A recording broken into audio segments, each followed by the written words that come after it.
بعض اوقات آپ پوری انٹینشن کے ساتھ بھی کوئی کام کر رہے ہوتے ہیں، لیکن وہ چونکہ آپ کی طبیعت کے خلاف ہوتا ہے، وہ غم جان نہیں سکتا.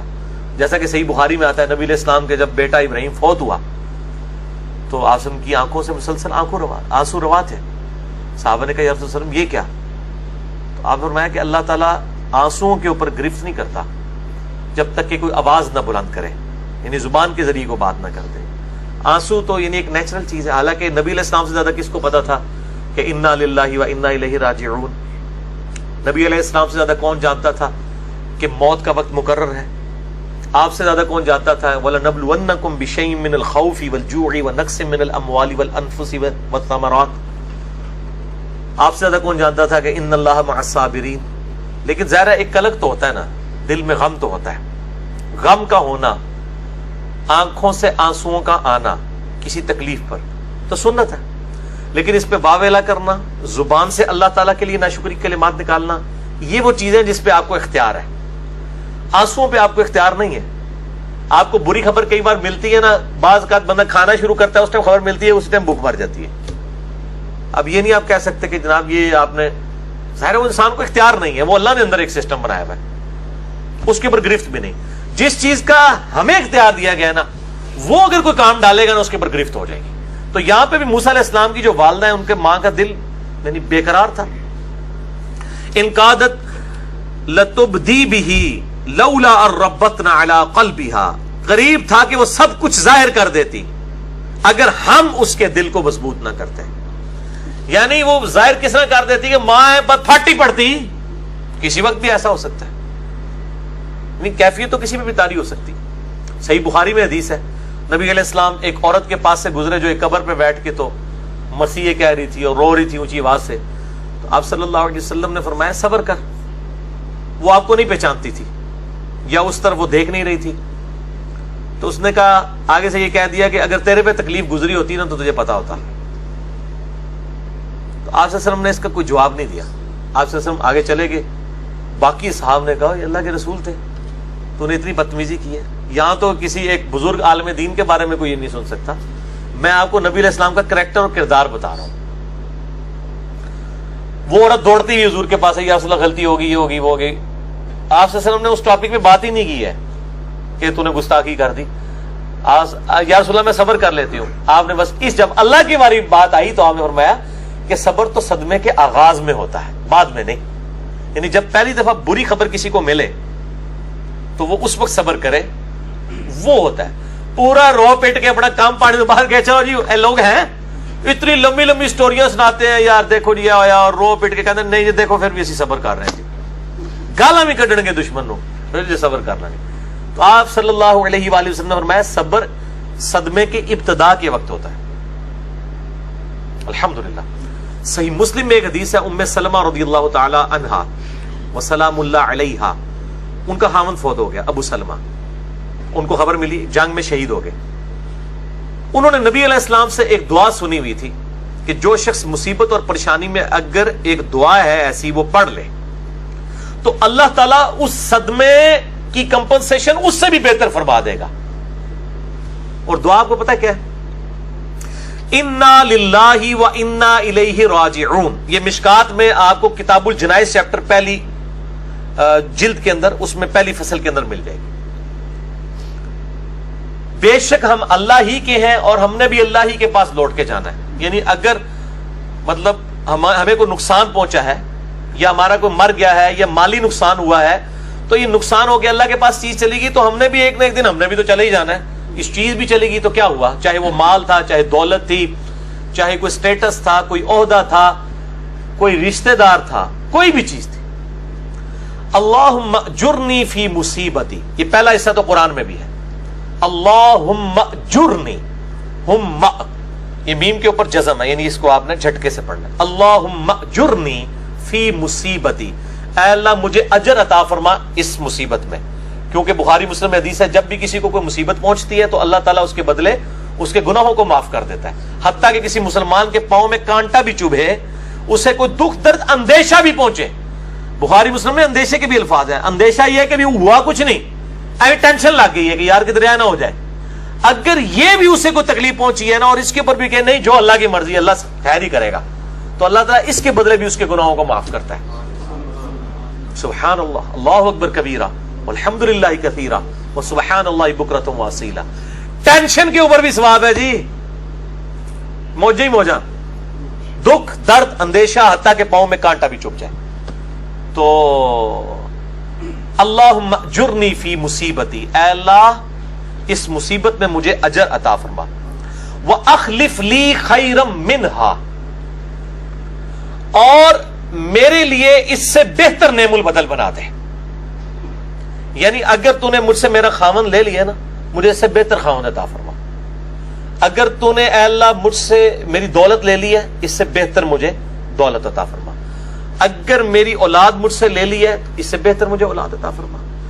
اگر تو نے مجھ سے میرا کوئی عہدہ منصب یا نوکری لے لی ہے، اس سے بہتر مجھے میرا کوئی ذریعہ معاش عطا فرما. یعنی آن ورڈ آپ کچھ بھی کہہ سکتے ہیں.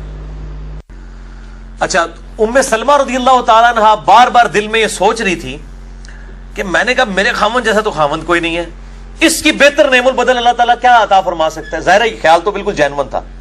کہتی ہے جیسے ہی میری عدت پوری ہوئی، نبی علیہ السلام نے رشتے کا پیغام بھیج دیا.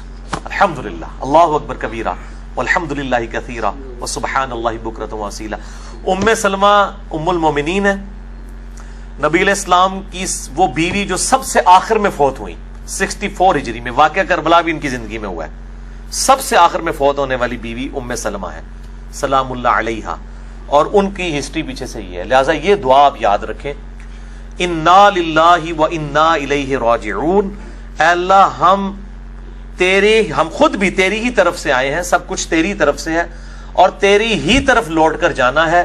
اللہم اجرنی فی مصیبتی، اے اللہ مجھے اجر عطا فرما میری اس مصیبت میں. واخلف لی خیرا منہا، اور میرے لیے اس سے بہتر نعم البدل عطا فرما دے. یہ میں نے بالمفہوم ترجمہ کیا جو اردو لنگوسٹک کے پوائنٹ آف ویو سے. یہ دعا جو ہے وہ آپ ضرور یاد کریں. اور مشکات کے اندر آپ کو کتاب الجنائز جو چیپٹر ہے اس کے اندر آپ کو یہ دعا مل بھی جائے گی. پہلی ہی فصل کے اندر جو مریض کی عیادت اور وہ والا بیان ہے، اس والے باب کے اندر آپ کو یہ حدیث مل جائے گی انشاءاللہ تعالی. بلکہ مشکات کی پہلی جلد مجھے لا دیں. میں اب چونکہ ایک گفتگو جو ہے وہ ہوئی ہے اس حوالے سے، تو میں نمبر بھی بتا دوں تاکہ ان لوگوں کے لیے جن کے پاس لکھی ہوئی نہیں موجود ہے تو ہماری ویب سائٹ ahlsunnatpak.com سے مشکات جو ہے وہ ڈاؤن لوڈ کریں اور اس میں سے یعنی اس کی عربی لنگوسٹک جو ہے اس کو دیکھ کے اس دعا کو یاد کر لیں. انا للہ و انا الیہ راجعون، اللہم اجرنی فی مصیبتی واخلف لی خیرا منہا. لیں آگے، لیں مشکات ادھر سے آگے پکڑا دو مجھے. چونکہ میرے وہ پلاننگ میں نہیں تھی، ظاہر میں نے درس اس طریقے سے تو پلان نہیں کیا ہوتا. جو بھی بات اس ٹائم اللہ تعالیٰ ذہن میں ڈالتا ہے اس حوالے سے میں اس کو بیان کرتا چلا جاتا ہوں. اب کیونکہ یہ دعا بڑی کریٹیکل ہے، اب جن لوگوں نے یہ چیز دیکھنی ہے تو انہوں نے ضرور کہنا ہے جناب کہ جی ہمیں تو وہ جو ہے وہ دعا جو ہے وہ ملی نہیں ہے. کبھی کوئی کچھ کہے گا تو میں وہ پہلے ہی جو ہے نا وہ اس میں کلیئر کر دوں کہ یہ کلمات جو ہے نا وہ دیکھیں. الحمدللہ بڑی آسانی سے مل گئی ہے. یہ مشکات کے اندر ایک چیپٹر ہے. پہلے تو مشکات دکھائے نا جی فرحان صاحب ان کو، یہ ہماری فیوریٹ کتاب ہے. مشکات از دا انسائکلوپیڈیا آف حدیث. اہل سنت کی مین سٹریم کی 13 کتابیں، بخاری، مسلم، ابو داؤد، ترمذی، نسائی، ابن ماجہ، الموطا امام مالک، مسند احمد، سنن الکبریٰ البیہقی، المستدرک للحاکم، اور کئی کتابوں کے یہ نوٹس ہیں. شیخ زبیر زئی صاحب رحمہ اللہ تعالیٰ کی تحکیم اور تخریج کے ساتھ اہل سنت پاک.com پہ 6294 احادیث کا یہ مجموعہ موجود ہے. آج سے تقریباً آپ سمجھ لیں 700 سال پہلے لکھی گئی ہے. امام ولی الدین تبریزی المتوفا 748 ہجری نے اس کو لکھا ہے. یہ المتوفا لفظ جو ہے فا کے اوپر کھڑا زبر ہے. لکھنے میں یہ متوفی ہوتا ہے لیکن عربی میں سے متوفا پڑھا جاتا ہے. جیسے بشرا ہے وہ بشری لکھا جاتا ہے لیکن اس کو بشرا پڑھا جاتا ہے. ٹھیک ہے. مستفی لیکن پڑھا مصطفیٰ جاتا ہے چھوٹی یہ کے ساتھ. تو یہ المتوفا ہے یعنی وہ فوت ہوئے 748 ہجری میں. اور شیخ زبیر زئی المتوفا 1435 ہجری یعنی تقریباً 700 سال کے بعد انہوں نے اس کی تحکیم اور تخریج کی، صحیح اور ضعیف کے حکم بھی لگائے. اس میں جو کتاب الجنائز ہے اس میں انٹرنیشنل نمبر کے مطابق حدیث نمبر ہے 1618 1618. اس میں انہوں نے جو ہے وہ عربی ان سے ویسے الفاظ جو ہیں وہ دوسرے لکھے گئے ہیں، انہوں نے وہ لکھ دیا ہے اللہم اجرنی فی مصیبتی، لیکن یہ لفظ ہے اللہم اجرنی فی مصیبتی، یعنی الف کے اوپر جزم اور جیم کے اوپر پیش اور باقی وہی الفاظ ہیں. میں یہ کلیئر کر دوں. وَأَخْلِفْ لِي خَيْرًا مِنْهَا، تو نبی علیہ السلام کا رشتہ ان کے پاس آیا اور وہ ام المومنین بن گئی. یہ دعا ہر وقت آپ کو، مجھے جس نے اس دنیا میں رہنا ہے اس کو غم کی خبر ملتی ہے. میری الحمدللہ عادت ہے، مجھے ذرا بھی کہیں پہ غم کی خبر کی امید ہو یا ملے میں فوراً یہ دعا پڑھتا ہوں. ابھی تک تو اللہ تعالیٰ نے میرے ساتھ بڑی مدد والا معاملہ فرمایا ہے. یہ دعا ضرور یاد کریں. غم اور مصیبت اور پریشانی اور نقصان کے وقت جیسے ہی آپ کو پہلی دفعہ خبر ملے تو یہ دعا پڑھ لیں، انا للہ و انا الیہ راجعون اللہم اجرنی فی مصیبتی واخلف لی خیرا منہا. تو اللہ تعالیٰ بہتر، یعنی آپ کو کسی نے بتایا کہ جی آپ کو تو یہ بیماری لگ گئی ہے، ڈاکٹر نے بتا دیا، اسی وقت پڑھیں انا للہ و انا الیہ راجعون اللہم اجرنی فی مصیبتی واخلف لی خیرا منہا. ٹھیک ہے. کسی کا بچہ فوت ہو گیا، ایکسیڈنٹ ہو گیا، فوراً یہ دعا پڑھیں. وہ جو ہونا ہے وہ ہو گیا ہے، وہ نہیں ریورس ہو سکتا، لیکن دعا پڑھنا تو سکپ نہ کرے کم از کم. اور یہ اسی صورت میں ہوگا جب اس دعا کو آپ بار بار ریپیٹ کرتے. یہ ویسے بھی آپ دعا پڑھتے رہیں، دن میں آپ کو کئی نقصانات ہوتے ہیں.